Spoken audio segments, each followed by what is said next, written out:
ना कि हम कार्तिक के जो 7 नियम है, कार्तिक के महीने के जो 7 नियम बताए गए हैं, कम से कम हम 7 नियम में से एक नियम ऐसा पकड़ें जिससे हमारा जीवन सार्थक हो जाए।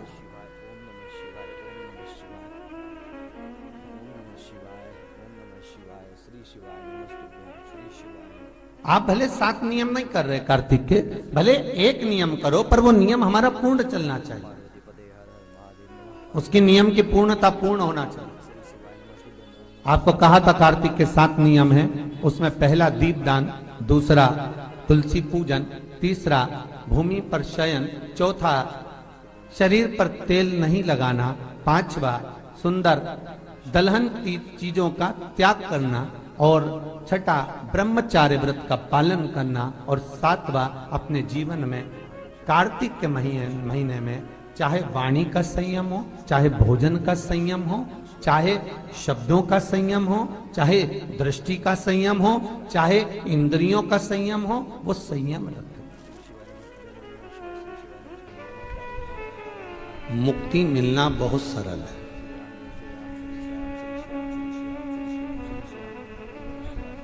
थोड़ा दान कर लो, पुण्य कर लो, सत्कर्म कर लो, भजन कर लो, कीर्तन कर लो, मंत्र जाप कर लो, नाम जाप कर लो, कीर्तन कर लो, भूखे को भोजन करा दो, प्यासे को पानी पिला दो, तो मुक्ति मिल जाएगी।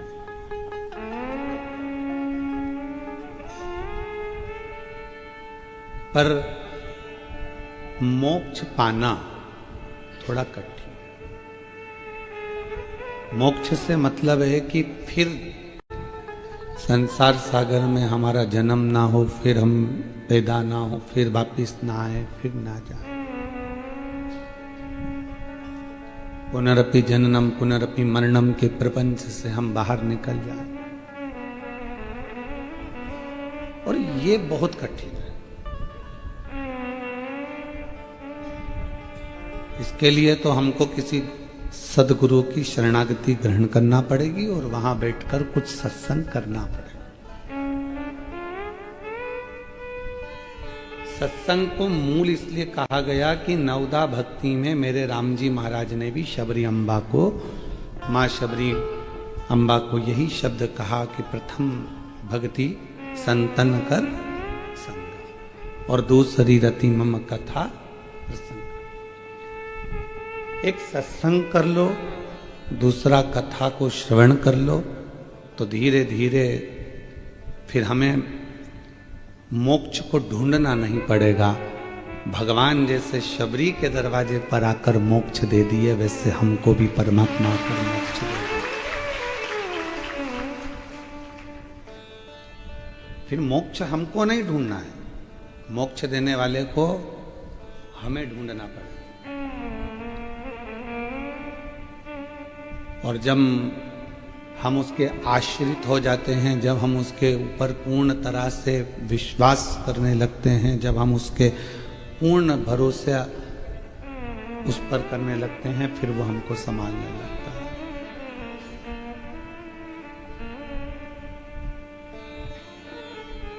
और शंभु शरणे मांगू घड़ी रे,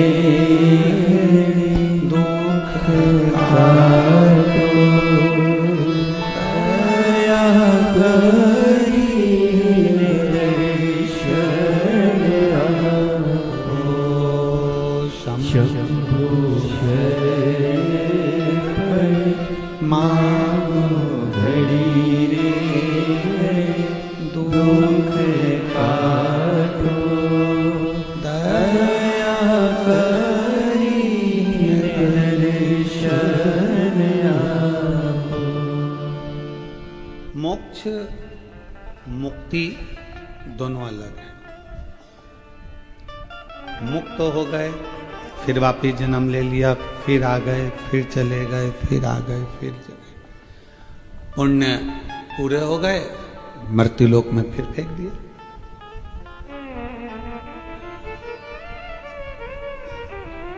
कभी हम स्वान बन गए, कभी हम झिंगुर बन गए, कभी हम कीड़ा बन गए, कभी हम मकोड़ा बन गए, कभी हम काकरोच बने, कभी हम कुछ भी, जो उसकी इच्छा होगी बनाए। अपने कर्म से।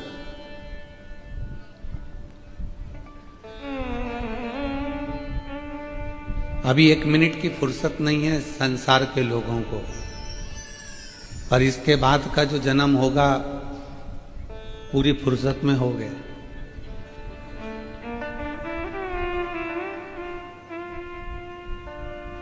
कुत्ता बना दिया तो कौन सी नौकरी करने जाना है? फ्री गली गली घूम रहे होंगे, आराम से बैठे होंगे। कोई आएगा लात मार कर चले जाएगा, कोई आएगा डंडा मार कर चले जाएगा, कोई आएगा तो रोटी पटक जाएगा, और कोई आएगा तो चिल्ला चोट करके चलो।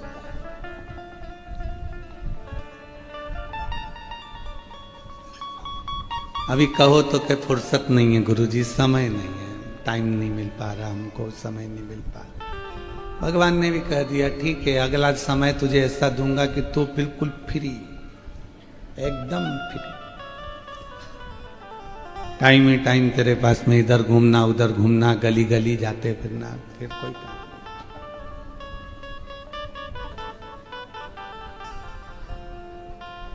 अगर परमात्मा ने मानव की देह दी, मनुष्य का शरीर दिया, भगवान ने यदि ये मानव की देह हमको प्रदान करी है, तो प्रयास करिएगा कि ये मानव की देह में थोड़ा सा भगवत भजन हो जाए, कीर्तन हो जाए, मंत्र जाप हो जाए, नाम जाप हो जाए।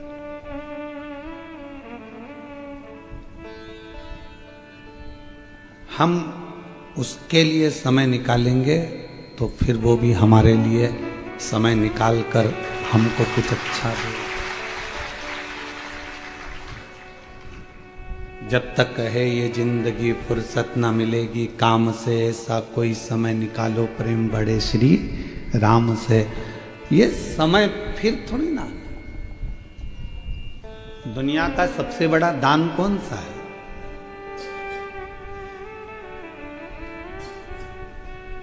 दुनिया का सबसे बड़ा दान कौन सा है? तो कहा कि अन्नदान, वस्त्र दान, मुद्रा दान, स्वर्ण दान, कन्यादान, गौ दान। इन सभी दानों में सर्वश्रेष्ठ दान कौन सा है? तो कहा समय का दान सबसे श्रेष्ठ है। शिव महापुराण की कथा कहती है कि समय का दान क्यों श्रेष्ठ है? तो कहा समय का दान इसलिए श्रेष्ठ है, गाय तुम और खरीद के दान कर सकते हो, धन तुम्हारे पास हो रहेगा तो दान कर सकते हो, जमीन तुम और खरीद के दान कर सकते हो, कपड़े और खरीद के दान कर सकते हो। पर जो समय तुमने आज 6 तारीख को दोपहर में 2 बजे से 5 बजे तक परमात्मा को दिया, ये दूसरी बात। 6 तारीख 10वां महीना 2025 2 बजे से 5 बजे तक वापिस लाकर बता दो, वो समय वापिस आएगा नहीं। इसलिए तुमने परमात्मा को वो गिफ्ट दिया है जो वापिस कभी नहीं आ सकता, तो परमात्मा भी आपको कुछ अच्छा दे। कपड़ा वापिस लेकर दे सकते हो, सोना चांदी हीरा पन्ना मुद्रा माणिक धन गाड़ी बंगला सब दूसरी बार दे दोगे, पर समय नहीं दे पाओगे। जो तुमने समय एक बार जो परमात्मा को दिया वो।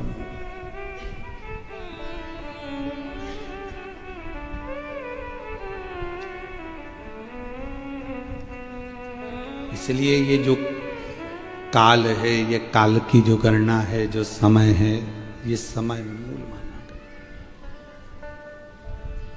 ये तुमने जो दिया परमात्मा को, क्या शबरी अम्बा से पूछा भगवान राम ने कि शबरी मातंग बाबा ने शबरी अम्बा से पूछा कि तू रोज रंगोली डालती है, रोज रोज रंगोली डालती है, रोज रोज तू फूल की सेज बिछाती है, भगवान तो आते नहीं है, फिर तू रंगोली क्यों डालती है? तो शबरी अम्बा ने कहा कि मेरा थोड़ा सा समय मैं रंगोली डालने में निकाल देती हूँ, अर्थात उस परमात्मा को मैं अपने समय में से थोड़ा सा समय दे रही हूँ रंगोली डालने में, तो वो भी तो अपनी जिंदगी का थोड़ा सा समय मुझे देगा। इसलिए दक्षिण साइड में और महाराष्ट्र साइड में रंगोली का बड़ा विधान। इनने सबरी अम्बा की बात को पकड़ के रखा कि सबरी अम्बा ने रंगोली डाली थी, भगवान को अपना समय दिया था, और वो समय अगर परमात्मा को दिया तो परमात्मा को भी वन जाते जाते थोड़ा समय शबरी को देना ही पड़ेगा, इसलिए शबरी अम्बा ने वो रंगोली डाली। तो महाराष्ट्र में, फिर दक्षिण में, यहाँ सब दूर रंगोली का बड़ा नियम है। सुबह से उठे, पानी डाला, रंगोली डाली, अर्थात परमात्मा को थोड़ा सा समय दिया, थोड़ा सा समय परमात्मा को प्रदान किया। जैसे महाराष्ट्र में एक पकवान बनता है अनरसा, पर बनाने वाला ही बना पाता है, वरना कढ़ाई में बिखर जाता है। और किसी किसी का अनरसा तो ऐसा जोरदार बन जाता है कि एक फेंक के मार दो तो 6 दिन नहीं उठे।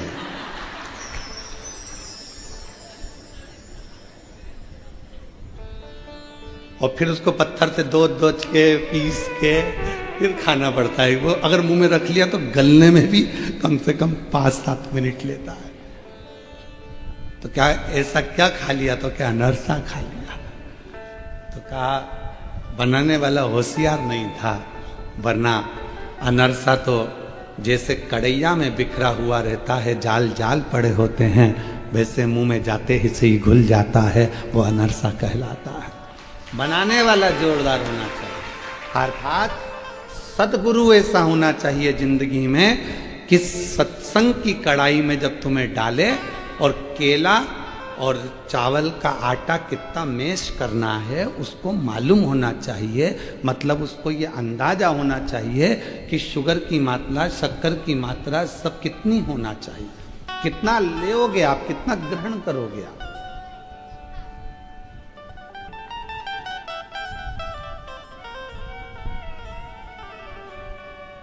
इसको समझना कठिन है।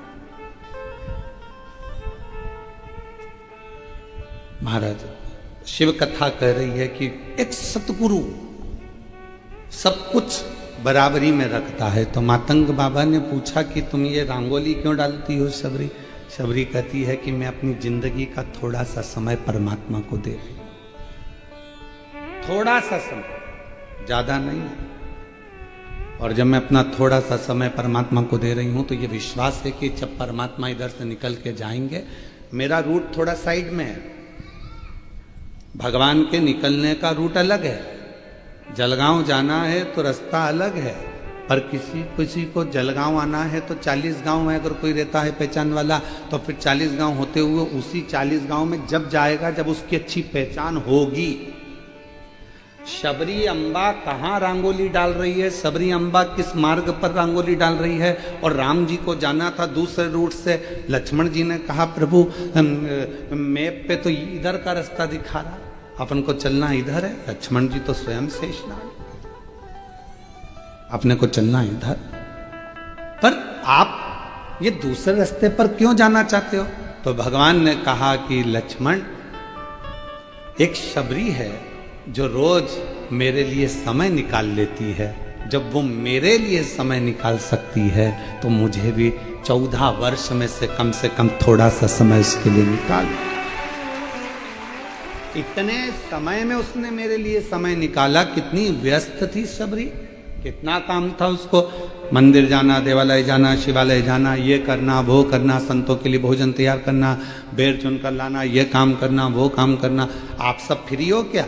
घर में कितना काम पड़ा है। अभी 15 दिन बाद दिवाली आ जाएगी, और 15 दिन बाद दिवाली आएगी तो झाड़ू है, पोछा है, सफाई है, ये साफ वो साफ वो साफ वो साफ, सब साफ करने में लग जाओ। और जितना सामान है जितना सब साफ करने में लगोगे, और मालूम पड़े आधे से ज्यादा सामान कबाड़े में बेच दोगे जो पिछली बार लेकर आए। पर सोच समझ के बेचना कबाड़े को भी। एक माता जी, एक पति थोड़ा सा कपड़ा में सामान बांध कर रख कर गया। अभी अभी हमने तो उस पर देखा था, टीवी पर बताया था। वो सामान बांध कर रख कर गया और पत्नी को लगा कि कचरा भरा पड़ा है। उसने टैक्स वालों से डर कर सामान बाल्टी में डाल दिया था। पत्नी ले जाके वो बाल्टी बाहर फेंक दी। बाहर फेंकी तो एक बैल ने, नंदी ने उसको खा लिया। खाने के बाद पति ने पूछा, यहाँ बाल्टी में सामान रखा था कहाँ है? तो कि वो तो मैं पार फेंक आई। बाहर गया ढूंढने तो बाहर तो था ही नहीं। कैमरे में देखा तो नंदी खा गया बैल। अब पति बैल के पीछे पीछे जा रहा। पत्नी ने पूछा हुआ क्या? सोने के 6 सिक्के रखे थे और वो उसी में रखे थे और मैंने उसमें केले के साथ में उसको दबा दिया था और नंदी खा गया। अब नंदी को कुछ खिला रहे, उसको सहला रहे जिससे वो सिक्के निकाल दे। तब करते करते करते करते 4 सिक्के निकले, 2 बाकी रह गए। तो भी नंदी को अपने घर में बांध के रखा। खूब खिला रहा है, पिला रहा है, सिक्के देगा, सिक्के देगा, सिक्के।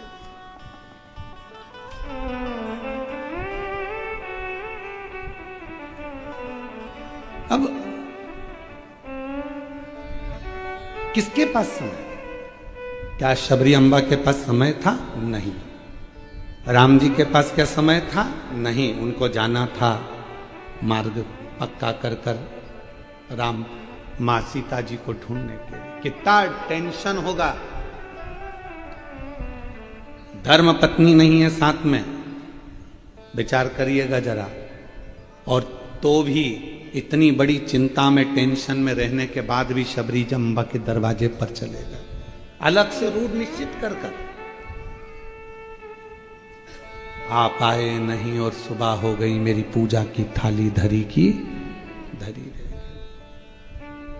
आप आते नहीं, अपराध मेरा बताते नहीं, मेरी पूजा में कौन सी कमी रह गई। आप आए नहीं और सुबह क्या?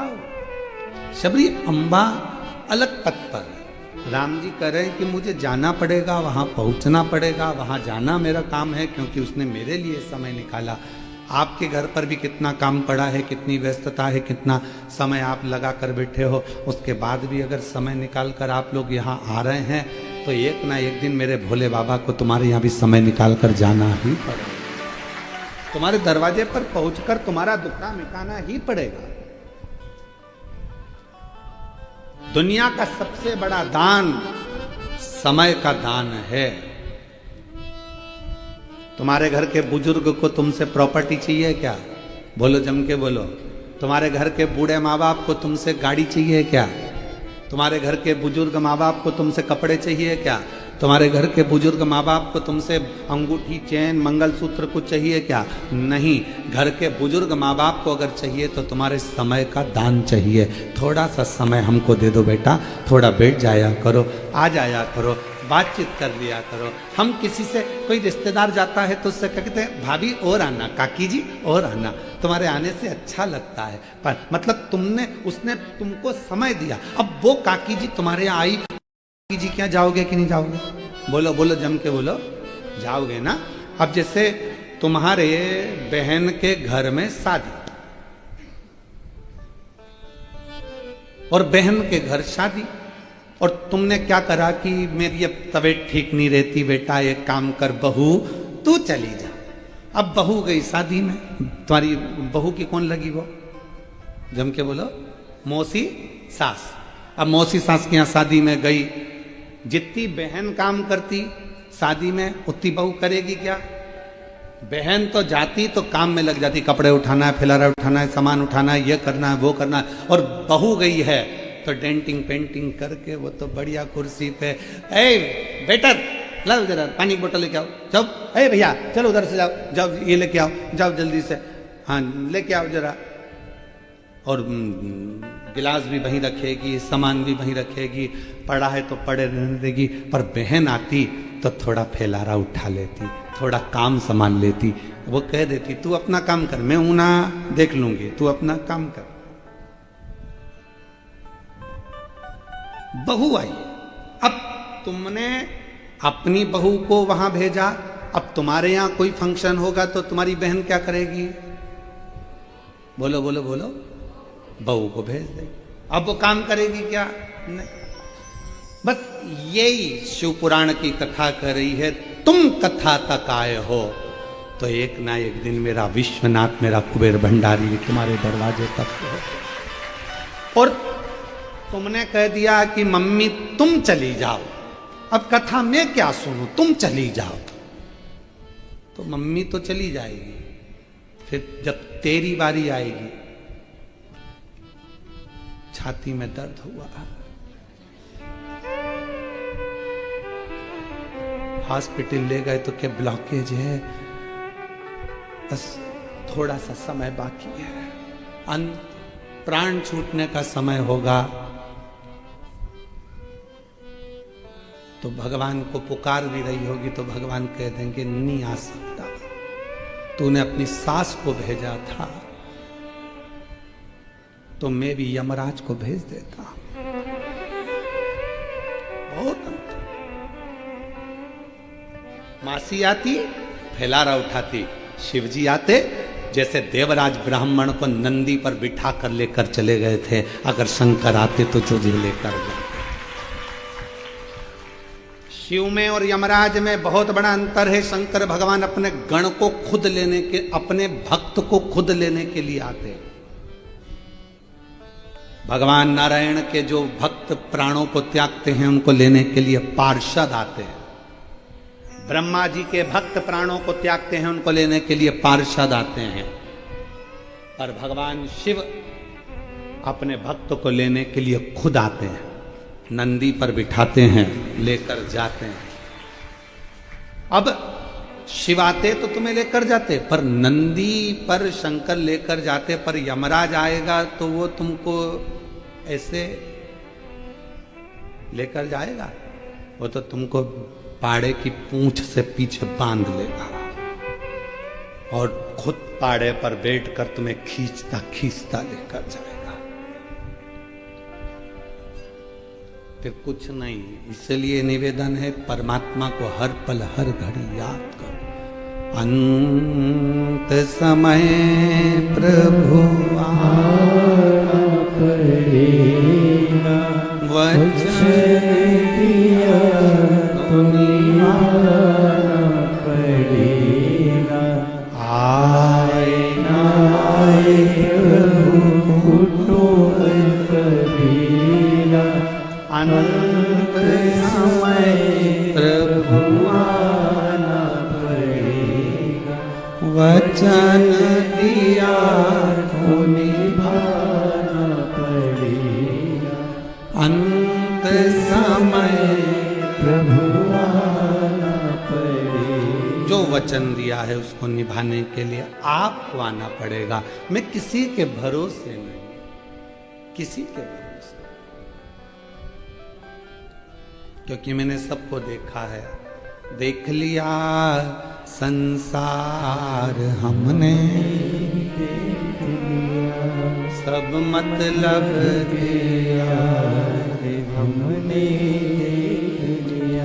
झूठे नाते झूठे रिश्ते, झूठे नाते झूठे रिश्ते, अरे झूठा है संसार हमने देख लिया, सब मतलब किया हमने देख लिया। संसार सागर मिथ्या व्यर्थ। हम सोचते हैं कि हमको परमात्मा लेने आएगा लेने के लिए, पर थोड़ा सा समय तुम्हें परमात्मा को देना पड़ेगा। भगवान तो आने के लिए तैयार बैठा है, परंतु थोड़ा सा समय आप देना प्रारंभ करिए, थोड़ा उसका भजन करना प्रारंभ करिए, थोड़ा उसका गुणगान करना प्रारंभ करिए, थोड़ा उसका मंत्र जाप करना प्रारंभ करिए, मुख से श्री शिवाय नमस्तुभ्यम बोलना प्रारंभ करिए, वो तुम्हें लेने के लिए आ जाएगा,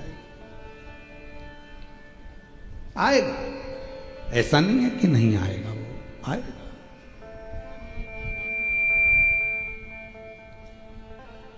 आपको बस केवल उसे पुकारते रहना।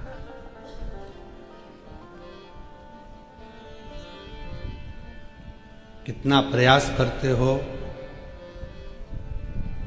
मोबाइल अगर काम नहीं करे तो बेचैन हो जाते हो। बोलो सही है कि गलत? देखना बेटा इसमें क्या हो गया, देखो जरा इसमें क्या हो गया, चल क्यों नहीं रहा, देखो जरा। अरे मम्मी तुम्हारा मोबाइल हैंग मार रहा है, इसमें जो भी फालतू चीजें ना सब डिलीट मार दो मम्मी, हैंग मारना बंद कर देगा। व्यक्ति जब ज्यादा बीमार होने लगे तो समझ लेना अंदर बहुत सारी फालतू की चीजें भरा गई है, उसको डिलीट मारना प्रारंभ कर दीजिए। बहुत सारा फालतू की चीज भरा गई, इसने निंदा करी वो भर लिया, उसने कुछ कहा वो भर लिया, उसने कुछ कहा वो भर लिया, उसने कुछ कहा वो भर लिया, हमारे अंदर भराता चले गया तो मालूम पड़े शुगर बीपी ये सब हमारे अंदर जो भराता जाता है उसके कारण बस तकलीफ आ जाती है। थोड़ा खाली करो।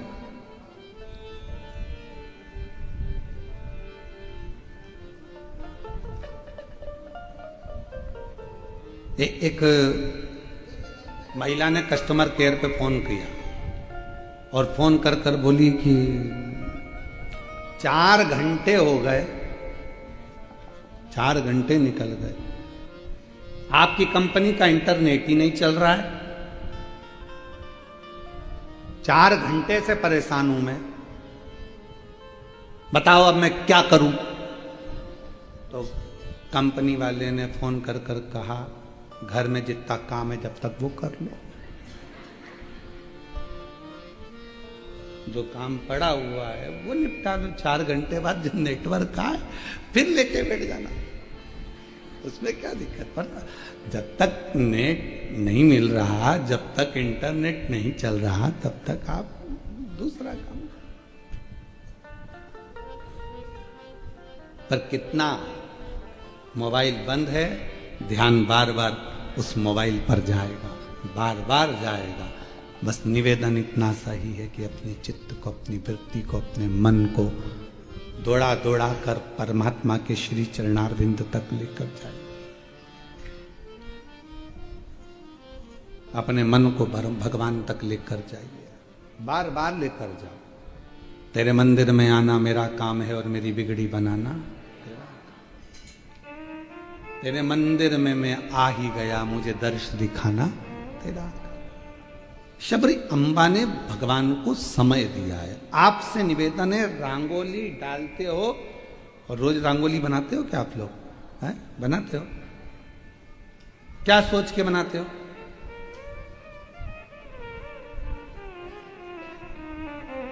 बोलो बोलो। फालतू की बातें वो तो कथा सुन के बोल रहे हैं, व्यर्थ की बात है। झूठ नहीं बोलना चाहिए, शिव पुराण में सत्य बोलो।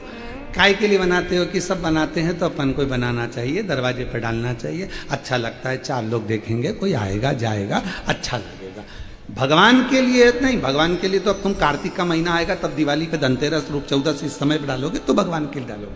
बाकी के समय तुम परमात्मा के लिए रंगोली नहीं डाल रहे हो। व्यर्थ की बात, झूठ मत बोल रहे हो। ए मेरी जीजियों, झूठ नहीं बोलना, सच बोलो। जो सत्य वो सत्य, सबके लिए अच्छा लगेगा, लोग देखेंगे अच्छा लगेगा, मन को अच्छा लगेगा, कोई आएगा जाएगा तो अच्छा लगेगा।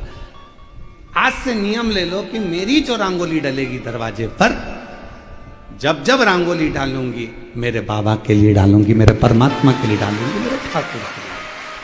मतलब अपना समय अपन ने शिव को दे दिया, वो रंगोली डालने वाला समय हमने भगवान को दे दिया। अब भगवान को दे कुछ नहीं कर सकते तो रंगोली डालते डालते गुनगुना लो, थोड़ा भजन गुनगुना लो। श्री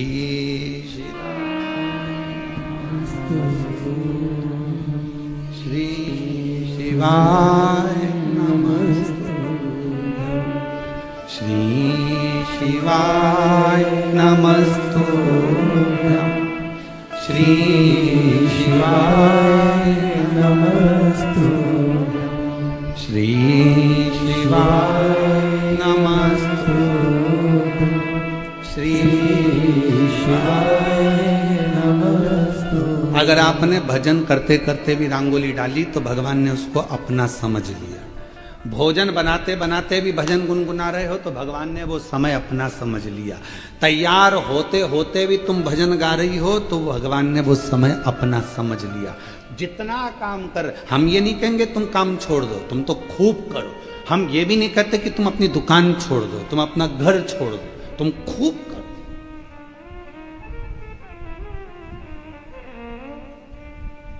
एक भाई ने पत्र लिखा है,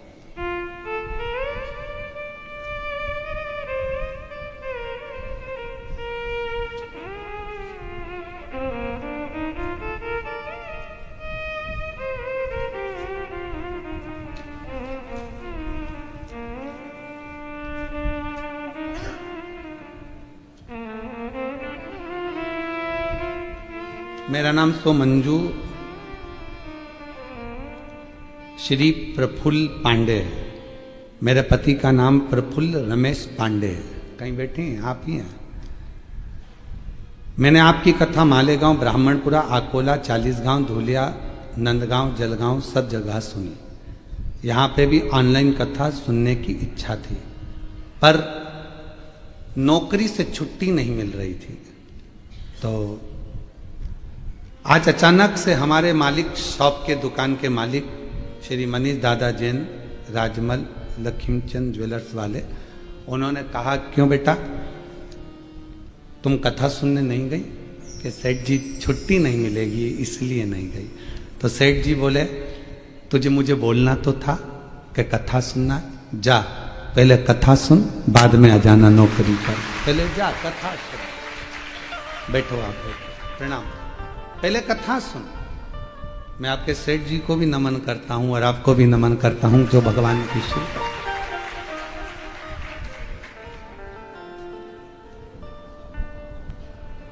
शिव तत्व किसको कहते हैं? हमें इस मामले में याद आती है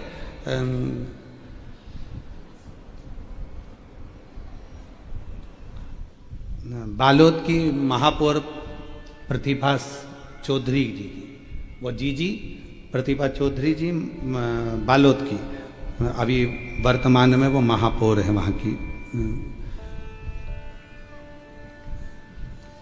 जिस समय पर अगर कोई काम वाला काम करने आया, कोई झाड़ू लगाने आई, कोई पोछा लगाने आया, कोई बर्तन कांच करने आया और कथा चल रही है, तो वो बर्तन झाड़ू पोछा बाद में करवाती हैं, पहले उसको 10 मिनट से 20 मिनट की पूरी कथा सुनवाती हैं कि कथा आ रही है, पहले सुन, उसके बाद काम। पहले कथा श्रवण कर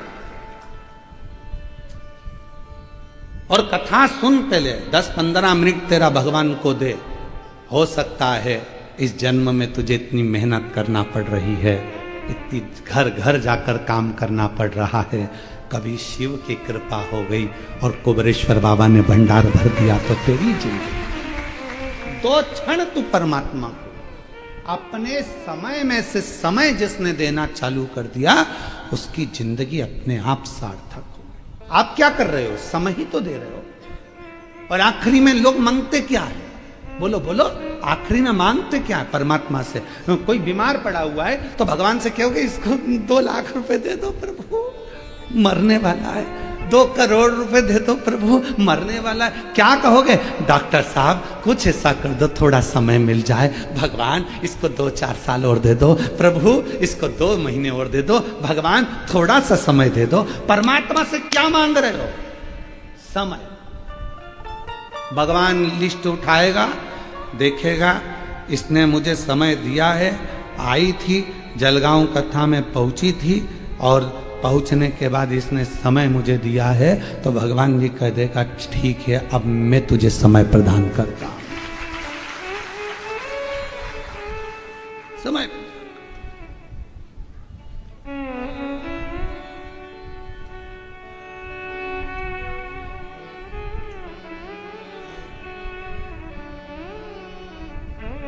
हम उस परमात्मा को समय दें तो परमात्मा क्यों ना दे। एक कथा आती है बड़ी सुंदर, शिव महापुराण की, वो पवित्र कथा वर्णन करती है। स्कंद पुराण का कौमार खंड की वो कथा है।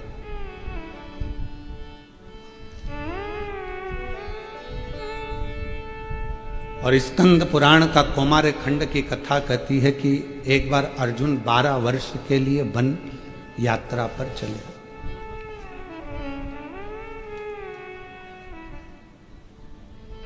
12 वर्ष के लिए अर्जुन वन यात्रा पर चले तो वो वन यात्रा करते करते दक्षिण में समुद्र के तट पर पहुंच गए।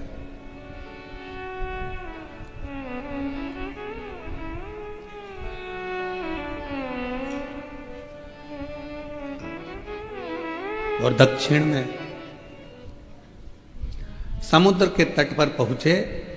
जब वो वन यात्रा के लिए 12 वर्ष के लिए जा रहे थे तब भगवान कृष्ण उनसे मिले और मिलकर भगवान कृष्ण ने उनसे कहा, अर्जुन तुम वन यात्रा को जा रहे हो पर याद रखना कि शिव को मत भूलना, शंकर की आराधना करते रहना, शिव जी की आराधना करते रहना, शंकर की साधना करते रहना।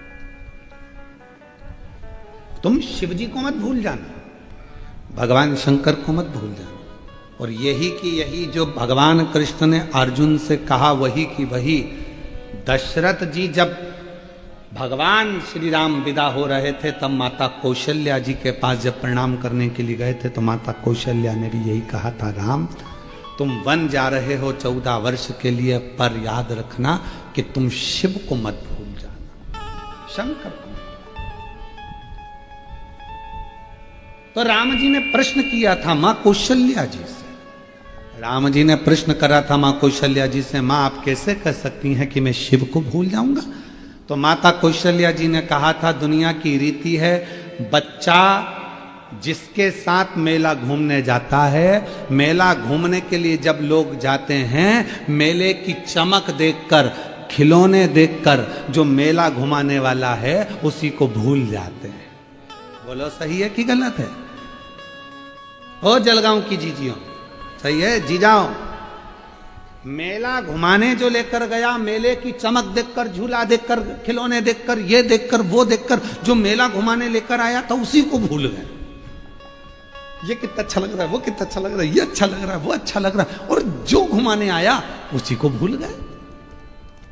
फिर आखिरी में क्या हुआ? मेला तुम उसको भूले, वो तुम्हें भूला।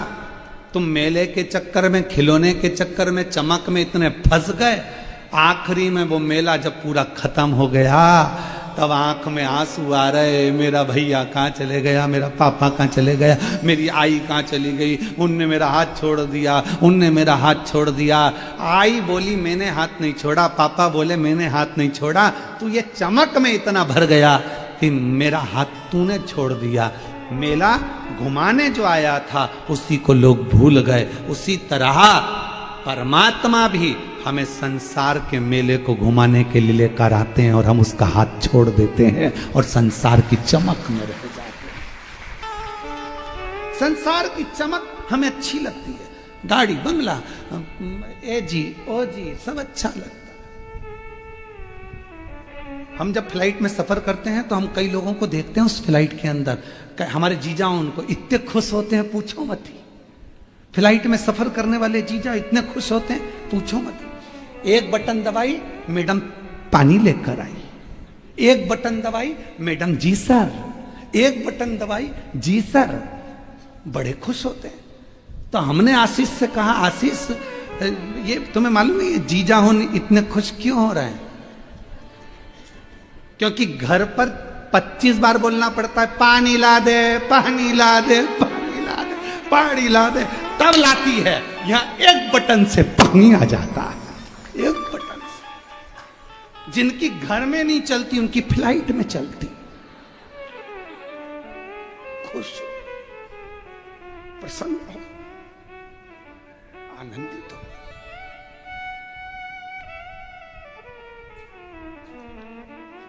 जैसे ही आए वैसे ही वेलकम सर। घर पर गया तो अभी पोछा लगाया है, पांव मत रख देना। घबरा गया, वहां मैडम बोल रही है वेलकम सर, और यहां अंदर पांव रखते से मैंने बोला अभी पोछा लगाया, मैंने उधर पीछे रहो, पीछे रहो, दिख नहीं रहा, अभी यहां पोछा लगाया, थोड़ा सूख जान दो तब आना। वो एक कहावत याद आ गई। एक एक पति की हत्या कर दी पत्नी ने और पुलिस आ गई, पुलिस आई, उसने पूछा तो कहा कि इसने पत्नी ने पोछा लगाया था, गीले पोछे पे पांव रख दिया तो बंदूक से गोली मार दी। तो एसपी के पास खबर गई, गिरफ्तार कर लो उस महिला को। सर अभी पोछा गीला है, सर अभी पोछा गीला है। जिस गीले पोछे के चक्कर में पति गया, हम ही निपट जाएंगे, सूख जाएगा तब पकड़ ले भाई। अब वेलकम सर, तो चले जहां यहां वर्णन करा गया, शिव पुराण स्कंद पुराण कर रही है, अर्जुन तुम शिव को मत भूलना, शंकर को मत।